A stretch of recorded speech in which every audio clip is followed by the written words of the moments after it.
भारत माता की जय, भारत माता की जय, वंदे मातरम.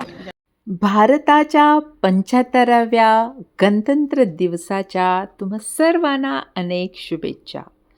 26 जानेवारी 1950 रोजी भारतीय गणतंत्र दिवस अस्तित्वात आला आणि भारत एक सार्वभौम लोकतांत्रिक प्रजासत्ताक देश बनला.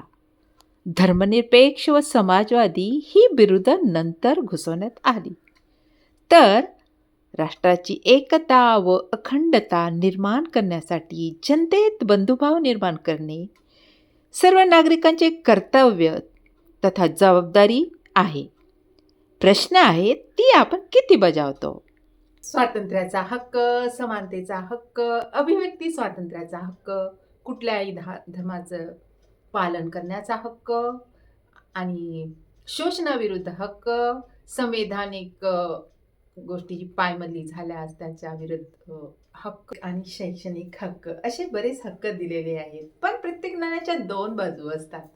जेव्हा हक्क आपल्याला पाहिजे असतात तेव्हा प्रथम आपल्याला कर्तव्य करावे लागतात आणि आपण त्याची पायमल्ली करतो. आणि अभिव्यक्ती स्वातंत्र्याची सध्या तर अतिच होते. जेव्हा लहानपणी गणतंत्र दिवस असायचा शाळेमध्ये तेव्हा एक आठवड्यापासून ऊर अभिमानाने भरून यायचा आणि आम्ही तयारीला लागायचो, प्रभात फेरी काढायचो आणि भारत किती जगातला सर्वात लोकसत्ताक, प्रजासत्ताक आणि सार्वभौम आणि गणतंत्र राष्ट्र असल्याचे भाषणात सांगायचो अभिमानी. पण आता छातीत धस्स होते, कारण का 75 वर्षामध्ये या जगातल्या सगळ्यात मोठ्या लोकशाही भारतीय गणतंत्राची जी विडंबन चालले, अभिस्वातंत्र्याची जी अति होते, त्यामुळे मन अगदी हे होऊन जाते. एकतर कर्तव्याची पायमल्ली होते आणि हक्कच पाहिजे असं झालं आहे. कुठल्या गोष्टीची अति झाली की ती गोष्ट अराजकतेत बदलत जाते. थोडक्यात सांगायचं झालं एक उदाहरणादर्फे, एका फार दिवस उपाशी असलेल्या लोकांसमोर जर तुम्ही पंचपक्वान्नाचे ताट दिले आणि तो अधाशासारखा खायला लागला तर त्याला त्याचा अजीर्णच होणार, ते त्याला पचणार नाही.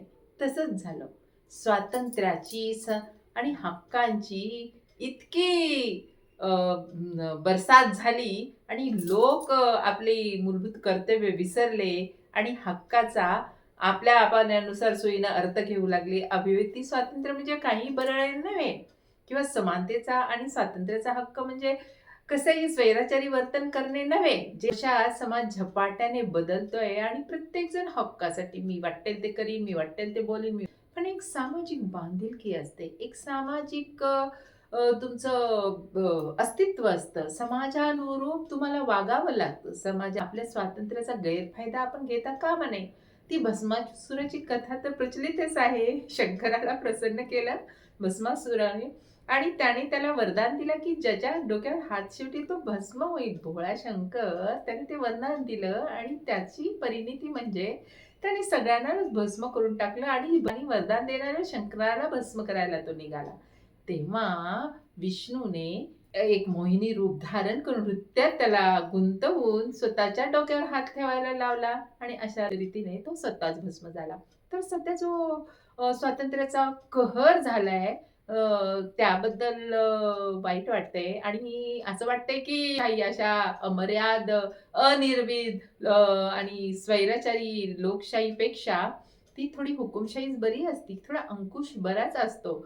पूर्वीचे राजे नाहीत का, ते हुकुमशाह होते, पण त्यांनी आपल्या गुप्ता डायनेस्टी पासून मौर्या, हर्षवर्धन ते शिवाजी महाराजांपर्यंत त्यांनी शासन केली, न्यायाने केली, पण तशाच त्यांनी आपल्या अधिकार ठेवले, तशाच कडक कायदे, तशाच कडक शिक्षा, हत्तीच्या पायी दिलं जायचं आणि लोक भीतीमुळे गुन्हे करायला धजावायचेच नाही. एक नीतिमत्ता होती आणि लोक आपले सामाजिक स्थान धोक्यात येईल, समाजात आपली बदनामी होईल म्हणून. आणि एक जो देवभिरू लोक असतात ते वागतात तसे वागत होते आणि तेव्हा दळणवळणाची साधनं नसतानाही आपली स्वयंपूर्ण ग्राम व्यवस्था सुचारूपपणे चालत होती आणि सुवर्ण युग होता देशाचा हुकुमशाही असताना. तर आता हे लोकशाहीच्या नावाखाली हे राजकारणी लोक देशामध्ये दुही माजवत आहे. आता लोकांच्या आत्ता कुठे लक्षात यायला पहिल्यांदा हिंदू मुस्लिम कार्ड वापरलं, नंतर कार्ड आता चालत नाही असं पाहिल्यावर राजकारण्यांनी वेगवेगळ्या हिंदूतल्याच वेगवेगळ्या जाती, पोटजातीतल्या लोकांना निवडून निवडून त्याचे गट करून त्यांना विभागून इंग्रजाच्या पेक्षाही फोडा-झोडा आणि डिव्हाईड अँड रूल्स करून त्यांना गटागटाने हे करायला सुरू अनुसूचित एक आरक्षणाचं भूत असं बसलं की सगळेजण आरक्षण मागू लागले ना. आता अशी स्थिती आहे. दुसरी गोष्ट स्पर्धा. 10-12 वर्षात टीनेजर होता तुम्ही, वृत्ती असते मुलांमध्ये आणि त्यामुळे त्या स्पर्धेतून ते तयार होतात. ते पडतात, झडतात, उठतात आणि कामाला त्या एनर्जीचा सदुपयोग केला पाहिजे. पण पहिल्यांदा सरकारने परीक्षाच बंद केल्या बोर्डाच्या. मग मुले लाथ मारेन तिथं पाणी काढेन अशी आमची पिढी होती आणि आम्ही कशालाही घाबरायचं नाही. आणि मुलं ते म्हणजे आता तर मला आश्चर्य वाटतंय की पूर्वी म्हणायचे लवकर उठे लवकर निजे तोची खरा.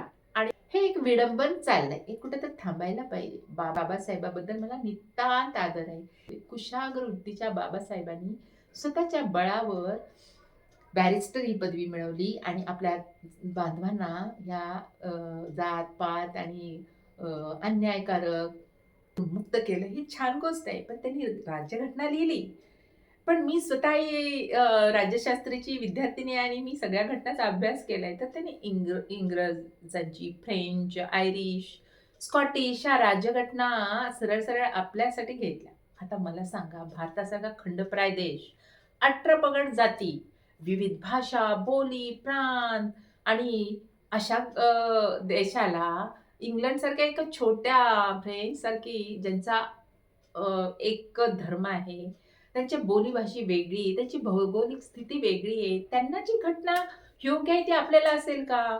म्हणून आपली घटना आपल्या देशाशी अभिरूपित, आपल्या लोकजीवनाशी, आपल्या भौगोलिक स्थितीची, आपल्या बोलीभाषेशी आणि आपल्या लोकांच्या मेंटॅलिटीची, शेतीप्रधान देश असणाऱ्या देशाभिमुख राजघटना लिहिणे गरजेचं होतं. आणि आपल्या राज्यात जे आदिवैदिक कालापासून जी समाजव्यवस्था चालू आहे, गुप्त, आर्य, मौर्य आणि शिवाजी महाराजांपर्यंत त्याचा अभ्यास त्यांनी नव्हता. मर्याद स्वातंत्र्य दिले. आता आज पहा इंग्लंडची हालत काय आहे. निरंकुश स्वातंत्र्याची समाज व्यवस्था जी दुभंगित होते, तशीच आपली इतकी सुदृढ युगोनयुगे घट्ट असलेली आपली सामाजिक व्यवस्था, सामाजिक संरचना, शैक्षणिक पद्धती, लोकजीवन सगळं बदलून टाकले. एक सावरकर कुठे होते जे म्हणायचे सागरा प्राण तळमळला नेमच ने मातृभूमीला सागरा प्राण तळमळा.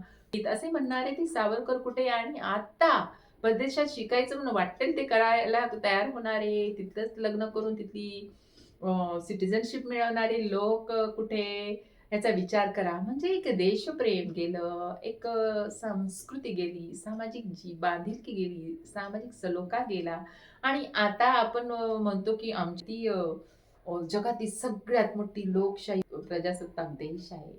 आणि हे खरं आहे, पण विडंबना ही आहे की आपण त्याचा दुरुपयोग करतोय. तर थोडेसे कडक कायदे असायला हवे, लोकांवर अंकुश व्हायला हवे, लोकांना स्वातंत्र्य हवे ना, अगोदर तुम्ही कर्तव्य करा. स्वच्छतेचं, शिस्तीचेचं, कायदे पालन करण्याचं अभिस आहोत. आणि ह्या समाजात घडणाऱ्या घटनांनी मी व्यथित होते. एक संवेदनशील, एक भावुक व्यक्ती हे स्थित्यंतर पाहताना फार विदारक वाटतं त्याला. लहानपणी जसं सुंदर वातावरण होतं आणि जी भाषणं आम्ही द्यायचो, जे स्वतंत्र सेनानींना आम्ही आठवायचो, ज्यांनी इंग्रजापासून आपल्या देशाला स्वतंत्र केलं. फक्त व्यवसायाभिमुख शिक्षण दिलं जातं आणि त्यांना आई-वडील हेच सांगतात की तुला शिकायचं परदेशात जायचंय आणि अशा तऱ्हेने ब्रेन ड्रेन होतंय. आपल्या बुद्धीचा उपयोग देशासाठी केला तर किती छान होईल नाही? तर चला, मी फारच बोलले नाही आणि डिस्क्लेमर हे माझं व्यक्तिगत मत आहे. माझ्या मताशी तुम्ही सहमत असाल असं नाहीये. त्यामुळं मी आपलं बोलले त्याचा वाईट हेतू घेऊ नका. सगळे धर्म मला प्रिय आहे. मला कुणाविषयी अक्कस नाहीये. पण मला हे समाजातला जो बदल, जो उद्धटपणा, जो एक समोरच्याला समजावून घेऊन हा देश माझा आहे, हे समाज माझा आहे, ती लोकं माझी आहे, माझी काहीतरी कर्तव्य आहेत, हे अगोदर पहा. एक तर देशहित सर्वोत्तपरी. समाज ही समाजातल्या वंचित वर्गांना मदत करा आणि एक सामाजिक बांधिलकी जपा. चला असा प्रण करूया की आपल्या देशाला परत एकदा आपण स्वर्णयुग आणूया आणि त्यासाठी शिस्त, देशप्रेम, चारित्र्य आणि नम्रता ह्या गोष्टी मनात बिंबूया आणि आपल्या पुढच्या पिढीलाही हा वसा देऊया आणि आपली मातृभाषा, देशभाषा ही जपूया, आपली संस्कृती जपूया आणि आपण अंधानुकरण करता कामा नये. आपल्या जूताचं जे आहे ते सगळ्यात सर्वोत्तम आहे असं आपण म्हणायला पाहिजे छाती फुगवून. मी भारतीय, मी मी भारतीय असल्याचा मला अतिशय गर्व आहे आणि मी भारताची सेवा करेन आणि मी भारत सोडून अमेरिकेला आणि इतर देशात गेलो तरी परत इथल्या मातीत येईन आणि माझ्या देशासाठी मी काम करेन असा प्रण करूया. आणि चला आपल्या सर्वांना 75व्या प्रजासत्ताक दिनाच्या फार साऱ्या शुभकामना आणि 100 प्रजासत्ताक येईपर्यंत आपल्यात हा बदल घडलेला असेल अशी मी आशा करते.